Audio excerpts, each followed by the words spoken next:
ನಮಸ್ಕಾರ. ನಾನು ಸಾಕ್ಷಿ ಬೇಗನ.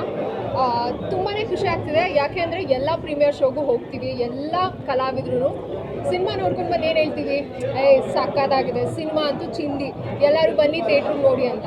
ಬಟ್ ಈ ಸಿನಿಮಾ ಹಂಗೆ ಹೇಳೋಕ್ಕಾಗಲ್ಲ, ಯಾಕೆಂದರೆ ತುಂಬಾ ಮನಸ್ಸಿಗೆ ಕನೆಕ್ಟ್ ಆಗಿರುವಂಥ ಚಿತ್ರ. ಯಾಕೆಂದರೆ ಎಲ್ಲೂ ನಮಗೆ ಏನೋ ಒಂದು ಸಿನಿಮಾ ನೋಡ್ತಿದ್ದೀವಿ ಅನ್ನೋ ಫೀಲೇ ಆಗಲ್ಲ.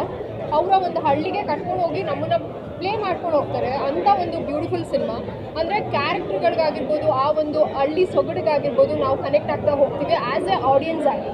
ಸೊ ಇಂಥ ಸಿನಿಮಾಗಳನ್ನ ನಾವು ಪಡ್ಕೊಂಡ್ರೆ ಕನ್ನಡದಲ್ಲಿ ಇನ್ನು ಮುಂದೆ ನೆಕ್ಸ್ಟ್ ಹೊಸ ಪ್ರತಿಭೆಗಳಾಗಿರ್ಬೋದು, ಹೊಸ ಡೈರೆಕ್ಟರ್ ಆಗಿರ್ಬೋದು, ಹೊಸ ನಿರ್ಮಾಪಕರಾಗಿರ್ಬೋದು, ಹೊಸ ಹೀರೋ ಆಗಿರ್ಬೋದು, ಹೀರೋಯಿನ್ಸ್ ಆಗಿರ್ಬೋದು, ಎಲ್ಲ ಹೊಸ ಕಲಾವಿದರು ಇನ್ನು ಬರೋಕ್ಕೆ ಚಾನ್ಸೇ ಇಲ್ಲ. ಯಾಕೆಂದರೆ ಒಳ್ಳೆ ಕಂಟೆಂಟ್ ಕೊಟ್ಟಾಗಲೂ ನಾವು ಸಿನಿಮಾನ ಕಾಪಾಡ್ಕೊಂಡಿಲ್ಲ ಅಂದರೆ ಇನ್ನು ಕೆಟ್ಟ ಸಿನಿಮಾ ಎಲ್ಲಿ ಕಾಪಾಡೋಕ್ಕಾಗುತ್ತೆ.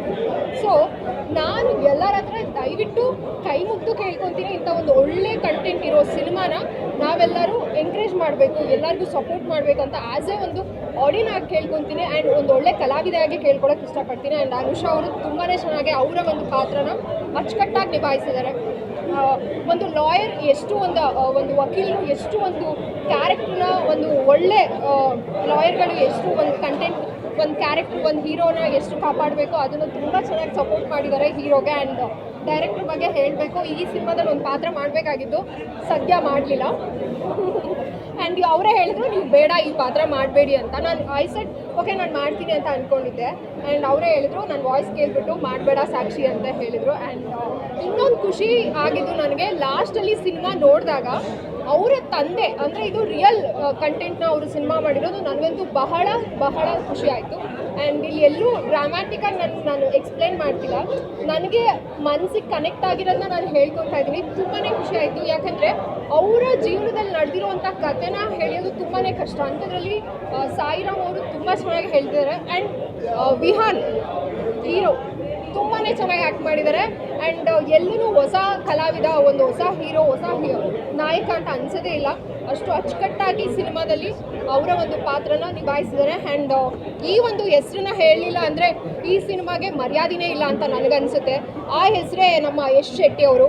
ಆ ಒಂದು ಪೊಲೀಸ್ ನೋಡೋದಕ್ಕೆ ವಾವ್, ಇಲ್ಲೂ ಒಂದು ಕ್ಲಾಪ್ ಮಾಡ್ತೀನಿ ಅವ್ರಿಗೆ. ನನಗೆ ಇದು ಮಾಡೋಕ್ಕೆ ಬರಲ್ಲ, ಏನು ಯಾರಾದರೂ ಶಿಲ್ಲೆ ಹೊಡೆದ್ರೆ ಹೊಡೀರಿ, ಬಿಕಾಸ್ ಅಷ್ಟು ಅದ್ಭುತವಾಗಿ ಆ್ಯಕ್ಟ್ ಮಾಡಿದ್ದಾರೆ. ನನಗೆ ಆ ಸಾಂಗ್ ಆ್ಯಂಡ್ ಈ ಸಿನಿಮಾದಲ್ಲಿ ರೆಕಾರ್ಡಿಂಗ್ ಚೆನ್ನಾಗಿದೆ, ಸಾಂಗ್ ಚೆನ್ನಾಗಿದೆ, ಎಲ್ಲೂ ನಿಮಗೆ ಬೋರ್ ಅನಿಸಲ್ಲ.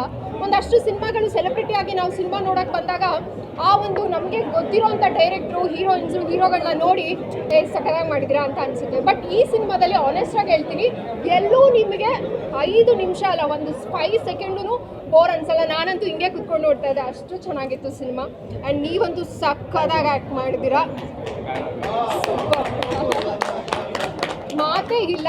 ಯಾಕೆ ಅಂದರೆ ಒಂದು ಒಳ್ಳೆ ಕಲಾವಿದನಿಗೆ ಎಲ್ಲಿದ್ರೂ ಯಾವತ್ತಿದ್ರೂ ಸ್ಟೇಜು ಹಿಂಗೆ ಏನೋ ಡೋರ್ನ ಏನಂತಾರೆ ಕಾಯ್ತಾ ಇರುತ್ತೆ. ಅದಕ್ಕೆ ಇವರೇ ಫಾರ್ ಎಕ್ಸಾಂಪಲ್ ಅಂತ ಹೇಳಕ್ಕೆ ಇಷ್ಟಪಡ್ತೀನಿ. ನಮ್ಮ ಕರ್ನಾಟಕದಲ್ಲಿ ಒಂದು ಒಳ್ಳೆ ಅದ್ಭುತ ಆ್ಯಕ್ಟರ್ ಅಂತಲೇ ಹೇಳ್ಬೋದು. ತುಂಬಾ ಖುಷಿ ಆಯಿತು.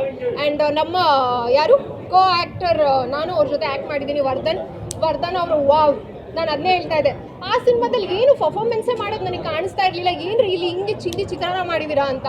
ಬೋಂದಿ ಮುಸ್ರಾನೇ ಅಷ್ಟು ಚೆನ್ನಾಗಿ ಪರ್ಫಾರ್ಮೆನ್ಸ್ ಮಾಡಿದ್ದಾರೆ. ಆ್ಯಂಡ್ ನನಗೆ ಇನ್ನೊಂದಷ್ಟು ಜನದ ಹೆಸರು ಗೊತ್ತಿಲ್ಲ, ಸಾರಿ, ದಯವಿಟ್ಟು ಬೇಜಾರು ಮಾಡ್ಕೋಬೇಡಿ.